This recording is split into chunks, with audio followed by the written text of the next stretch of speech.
प्यारे विद्यार्थियों नमस्कार। मैं परशुराम कुमार एक बार फिर से एसएससी एग्ज़ाम 2009 का प्रश्न लेकर आया हूं। आप सभी इस प्रश्न को ध्यान से देखिए, इसे सॉल्व करने का प्रयास कीजिए। सबसे पहले आप खुद इसे बना लीजिए स्क्रीन रोक कर, और जब बन जाता है तो मिलान कीजिए हमारे आंसर से कितने आपका सही होता है। साथियों, आप हमारे इस सेक्शन को देखते रहिए और अपनी अंग्रेज़ी को इम्प्रूव करते रहिए। मैंने इसे बहुत ही सरल भाषा में बताने का प्रयास किया है ताकि आपको समझने में कोई दिक्कत न हो। तो चलिए, मैं समझता हूँ कि आपने इसे बना भी लिया होगा और मैं अब बढ़ता हूँ क्वेश्चन नंबर 161 की ओर। देखिए क्या कहता है 161 बहुत ही अच्छा सा प्रश्न है। 161 आपको कहता है कि the sceneries of Kashmir is very charming. अब समझना क्या है कि यहाँ पर एक जो वर्ड ये आया है सीनरी। सीनरीज जो होता है ये अनकाउंटेबल नाउन के श्रेणी में आता है, यानी मेरा कहने का मतलब है ये कभी इसका प्लूरल नहीं होता है। तो अंग्रेजी में सिर्फ सीनरी ही शब्द नहीं है, बहुत सारे शब्द। यहाँ पर जो सीनरीज को प्लूरल किया है ये गलती है। इसको यदि आप सही करेंगे तो SCENERY ये सही होगा। इस सीनरी जो एक ऐसा शब्द है ना, इसका कभी प्लूरल होता ही नहीं है। और सिर्फ सीनरी ही नहीं है, बहुत सारे ऐसे वर्ड हैं जिसके अंत में RY लिखा हुआ रहता है, जिसका इस्तेमाल हमेशा सिंगुलर नाउन के रूप में होता है, कभी इसका प्लूरल बनाया ही नहीं जाता। तो एक तो आपने देख लिया सीनरी है, दूसरा जो वर्ड है वो आपका है पोएट्री है, तीसरा जो आपका वर्ड है इमेजरी है, चौथा जो वर्ड है आपका वो है ड्रेपरी है, DRAPERY। पाँचवा जो वर्ड है आपका वो है पॉटरी, POTTERY, पॉटरी है। एक और मैं ले लेता हूँ ज्वेलरी है, JEWELLERY, ज्वेलरी है। ज्वेलरी के बाद अगर चलें तो कटलरी है, CUTLERY, कटलरी है। और इसके बाद एक शब्द लास्ट में और ले रहा हूँ CROCKERY, क्रॉकरी। तो देखिएगा ये जो इतने जो शब्द मैंने बताया इसका इस्तेमाल हमेशा सिंगुलर नाउन के रूप में होता है, कभी भी इसका प्लूरल नहीं किया जाता है। तो यहाँ पर सीनरी का प्लूरल सीनरीज कर दिया गया है। परीक्षा में इन सारे शब्दों को प्लूरल करके आपको दे देगा, लेकिन ध्यान देना है ये हमेशा सिंगुलर फॉर्म में रहता है। तो अगर सीनरीज के स्थान पर अगर सीनरी को लिख दिया जाता तो वाक्य बिल्कुल सही हो जाता। इस तरह से आप देखेंगे तो 161 का जो आंसर होना चाहिए मेरे समझ से, इसका आंसर जो होगा वो ए सेक्शन में होगा। अब चलिए क्वेश्चन नंबर 162 देखते हैं। 162 आपका क्या कहता है, इसको हम समझने का प्रयास करेंगे। क्वेश्चन नंबर 162 क्या कह रहा है। 162 आपका कह रहा है I would appreciate if readers would write to me about how they meditate. अब समझना है कि क्या होगा। इसको समझने के लिए सबसे पहले मैं आपको कंडीशनल सेंटेंस बता रहा हूँ, और मैं बार बार ये चीज़ें बता रहा हूँ कि इस पर आप ध्यान दीजिए, क्योंकि लगभग बार जो है एसएससी में इससे प्रश्न जो है पूछा गया। आज मैं थोड़ा सा इंक्रीज भी करूँगा। सबसे पहला कंडीशन तो आपको पता है कि अगर इफ़ के बाद सब्जेक्ट प्लस V1 या V5 लिखा हुआ रहता है तो दूसरा स्ट्रक्चर क्या होता है इसका, सेकंड स्ट्रक्चर में आता है सब्जेक्ट प्लस शैल या बिल, और प्लस जो होता है V1 होता है। दूसरा ध्यान देंगे, अगर इफ़ के बाद सब्जेक्ट प्लस V2 आए, है ना, तो दूसरा जो सेंटेंस स्टार्ट होगा उसमें जो सबसे पॉपुलर है वुड होता है, लेकिन वुड ही नहीं होता है, कोई भी पास्ट मॉडल हो सकता है। वुड है, कुड है, माइट है, कुछ भी हो सकता है ना। और इसके बाद जो है V1 का इस्तेमाल होता है। तीसरा स्ट्रक्चर है आपका if plus subject plus had plus V3 है, तो दूसरा जो सेंटेंस होगा सब्जेक्ट के बाद याद रखिएगा कोई भी पास्ट मॉडल को आप लिख सकते हैं। पास्ट मॉडल का मतलब हो गया वुड, कुड, माइट, ये सारे, और उसके बाद आप हैव का इस्तेमाल करेंगे, और उसके बाद जो है V3 का इस्तेमाल करेंगे। तो देखिए यहाँ लिखा है आई वुड अप्रिशिएट, यानी वुड वाला स्ट्रक्चर यानी ये वाला है, सेकंड वाला है। तो ध्यान देंगे वुड वाला है तो इधर क्या चीज़ हो जाएगा, V2 होना चाहिए। तो if readers would write to me, देखिए यहाँ पर वुड राइट लिखा है, ये गलत है। यहाँ वुड राइट के स्थान पर क्या चीज़ हो जाएगा, इफ़ रीडर्स रोट अगर लिखा हुआ रहता ROTWROTE तो समझिए कि वाक्य जो है पूर्णतः सही हो जाता। तो मेरे समझ से 162 का जो आंसर है ये किस सेक्शन में है, ये बी सेक्शन में है। अब चलिए हम बढ़ रहे हैं प्रश्न नंबर 163 की ओर। 163 क्या कहता है, इसको हम समझने का प्रयास करते हैं। 163 ज़्यादा टफेस्ट वन नहीं है। 163 कहता है neither of the two children said their prayer before going to bed. मैंने मैंने आपको समझाया है कि याद रखिएगा आइदर का प्रयोग जो होता है दो में से एक के लिए होता है। आइदर का मतलब होता है दो में से एक, माने दो है लेकिन बात एक ही करता है। नाइदर है तो नाइदर का भी प्रयोग दो में से किसी के लिए नहीं होता, दो में से कोई नहीं। अब देखिए तो जब दो में से कोई नहीं का जिक्र यदि कर रहा है तो यहाँ पर ध्यान देंगे, यहाँ पर दियर शब्द का इस्तेमाल किया है।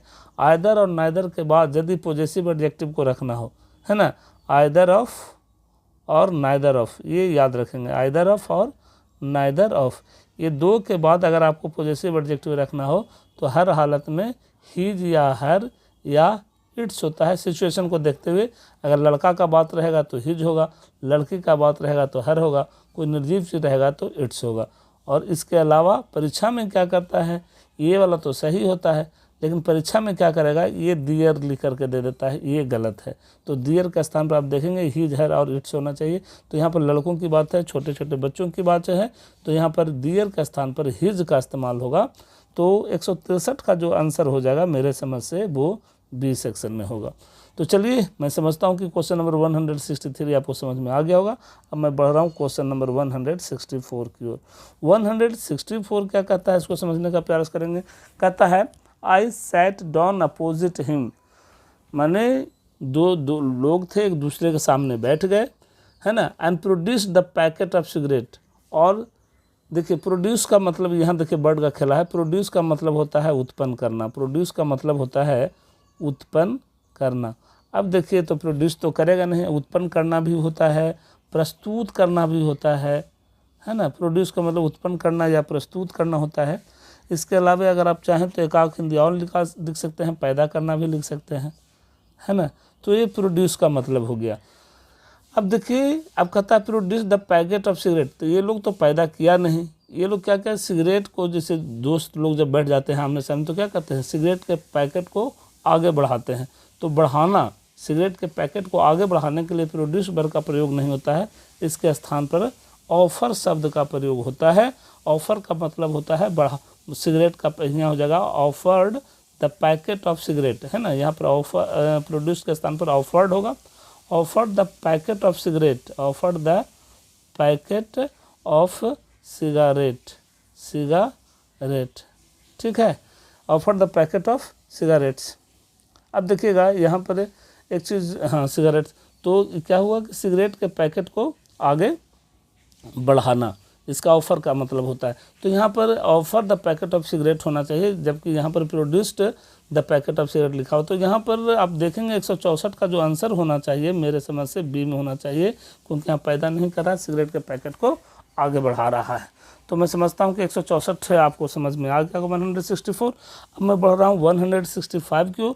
165 क्या कहता है, इसको हम समझने का प्रयास करते हैं।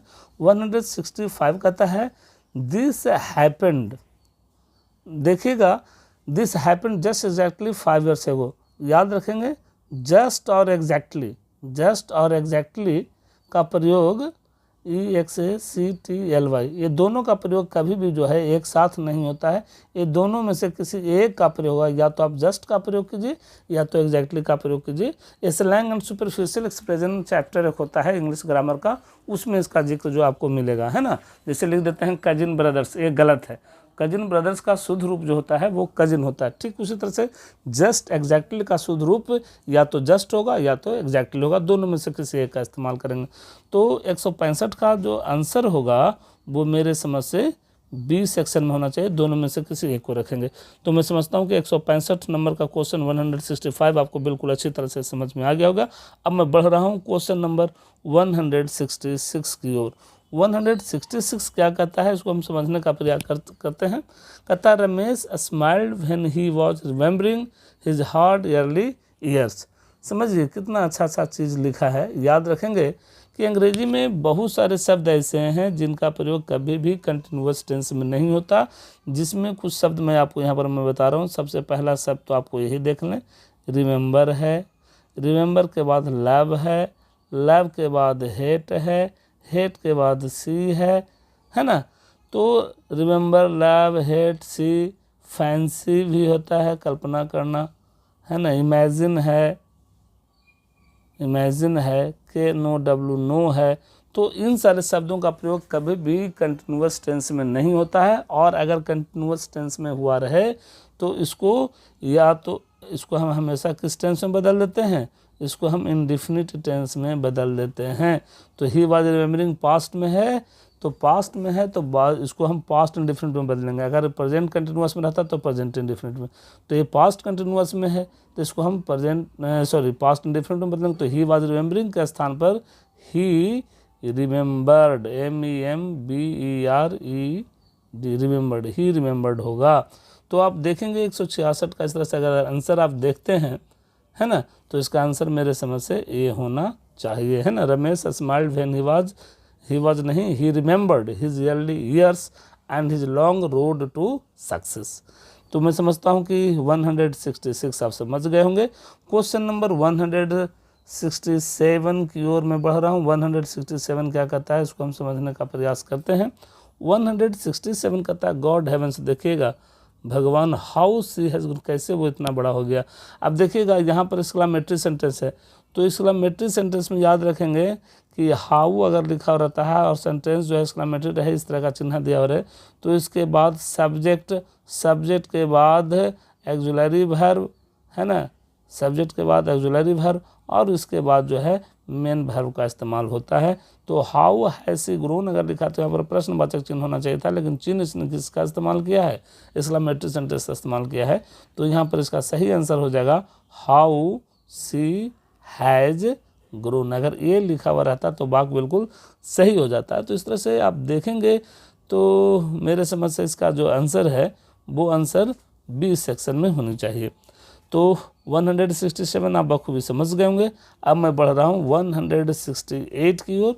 168 क्या कहता है, इसको हम समझने का प्रयास करते हैं। 168 कहता है the doctor advised mister Murugan that because of severe cramps he should lie in the bed for a few days. देखिएगा समझने वाली बात है, बहुत अच्छा सा प्रश्न है ना। इसको समझने का क्या प्रयास करना है कि यहाँ पर गलती क्या क्या है ये देखिएगा। यहाँ पर लिखा हुआ है ले इन द बेड, देखिएगा ले इन द बेड जो लिखा हुआ है ना, यहीं पे गलती है। ये V2 का इस्तेमाल किया है जो बिल्कुल गलत है। सूट के बाद हमेशा पहले तो V1 का इस्तेमाल होता है ना, और V1 का इस्तेमाल होता है तो याद रखेंगे सबसे पहला गलती है तो सूट के बाद V1 होगा, यानी ये तो लाई हो जाएगा। अब बच गया लाई इन द बेड, ठीक है। तो देखिएगा अब यहाँ पर ये भी गलत है, लाई इन द बेड गलत इसलिए है कि यहाँ पर आपको मैंने बताया था कि अगर बेड का प्रयोग उसके नैतिक उद्देश्य से किया गया, उसका जो मूल उद्देश्य है उस उद्देश्य से अगर किया जाता है तो उसके पहले आर्टिकल का प्रयोग नहीं होता है। अब देखिए बेड पर सोने का जिक्र है, बेड पर पढ़ने का जिक्र है, तो उस स्थिति में है ना बेड के पहले द का इस्तेमाल नहीं होगा, यानी इसको जब सही करेंगे तो सही हो जाएगा लाई इन बेड। हाँ, अगर बेड पर आप खेलेंगे कूदेंगे तब तो द का इस्तेमाल होगा, लेकिन बेड पर सोने का काम करेंगे, पढ़ने का काम करेंगे तब द का प्रयोग नहीं होगा। जो इसका जो नैतिक उद्देश्य है वो उद्देश्य होनी चाहिए। तो 168 का आंसर भी आपको समझ में आ गया होगा। इसका आंसर जो है किस सेक्शन में है, इसका आंसर जो है सी सेक्शन में है। अब चलिए हम बढ़ते हैं 169 की ओर। 169 क्या कहता है, इसको हम समझने का प्रयास करेंगे। 169 कहता है ए variety of pleasant items in the shop attract everybody. देखिएगा समझने वाली बात क्या है, यहाँ पर समझेंगे, यहाँ पर ऑफ लगा हुआ है, प्रीपोजिशन है, और मैं बार बार बता रहा हूँ कि यदि वाक्य में दो शब्द किसी प्रीपोजिशन से जुड़ा हुआ रहे तो प्रीपोजिशन के पहले जो शब्द रहता है उसके अनुसार वर्ब का इस्तेमाल होता है। तो 169 में देखेंगे यहाँ पर लिखा हुआ ये वैरायटी, लेकिन यहाँ लिखा है अट्रैक्ट। जैसे ही ये लिखा हुआ तो यहाँ पर सिंगुलर वर्ब का इस्तेमाल होगा और वर्ब को सिंगुलर बनाने का तरीका मैंने आपको बताया है। वो तरीका क्या है, उसमें जो है आप एस लगा दीजिए। तो यहाँ अट्रैक्ट के स्थान पर ATTRACT लगा दें तो वाक्य बिल्कुल सही तो हो जाएगा। तो एक इस तरह से देखा जाए प्रश्न नंबर 169 का जो आंसर होगा वो बी सेक्शन में है। और आज का आखिरी प्रश्न बहुत ही आसान सा, मैं समझता हूँ कि आप तो इसे देखते ही समझ गए होंगे। देखिए क्या कहता है 170 कहता है the table legs have been elaborately carved, है ना, बहुत अच्छा नक्काशी। कार्व्ड का मतलब होता है नक्काशी करना। अब देखिए यहाँ पर गलती क्या किया है, लिखा है टेबल्स लेग। देखिए निर्जीव चीज़ है और निर्जीव चीज़ के साथ कभी भी एपोस्ट्रोफी से इसका प्रयोग नहीं होता है। द टेबल्स लेग्स, हिंदी तो आप कर देंगे टेबल का पैर, लेकिन गलत है क्योंकि ये क्या है, ये जो है नॉन लिविंग थिंग है। नॉन लिविंग थिंग के साथ एपोस्ट्रोफी का प्रयोग नहीं होता। और इसका सही करने का तरीका क्या है कि सबसे पहले लास्ट वाला को लिखेंगे। सबसे पहले क्या लिखेंगे, LEGS लेग्स लिखेंगे।